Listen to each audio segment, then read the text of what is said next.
Isang magandang umaga mga ka-Olivers. Ngayon po nandito tayo sa White Court Rotary Club. Dito yan sa Edmonton. 1 hour 30 minutes from the city of Edmonton. Ayan po siya. Ito yung water slide. Dahil summer ngayon, nag-enjoy mga bata. Kahit matatanda mga ka-Olivers. Ayan. Papadulas doon, mula ron.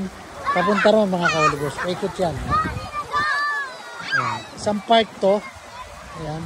Paikot hanggang doon. Hanggang doon sa dulo. At meron rin parang playground ng mga bata na pwede ka mag-shower. Ayun, pwede ka magbasa. Kasi ikot yan doon mga ka-Olivers.